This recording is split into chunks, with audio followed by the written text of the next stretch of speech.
আসসালামু আলাইকুম গাইজ, আপনি আপনার হাতের পুরাতন ফোন দিয়ে কিভাবে নতুন ফোন এক্সচেঞ্জ করবেন আজকের ভিডিওতে সবকিছু বলে দিব। আচ্ছা ভাইয়া, তুমি কি ফোন নিতেছো? Redmi 13X. Redmi 13X. Redmi 13X। হ্যাঁ, তুমি কি মোবাইল এক্সচেঞ্জ করছো? ওই Tecno Spark 30C. কেন?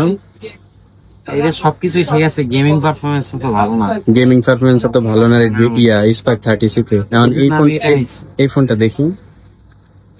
আচ্ছা আচ্ছা, ঠিক আছে, এটাতে গেম ভালো চলবে না? হ্যাঁ ভাই। ওকে, ঠিক আছে, তাহলে বক্সে কি আছে একটু দেখো। আপনিও চাইলে আপনার হাতের পুরাতন ফোন দিয়ে যে কোনো নতুন ফোন নিতে পারবেন, তবে আপনার হাতের পুরাতন ফোনের সাথে বক্স থাকতে হবে অথবা আইমি ম্যাচিং সহ ক্যাশ মেমো থাকতে হবে।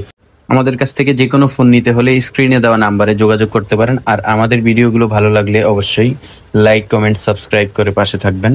আল্লাহ হাফিজ।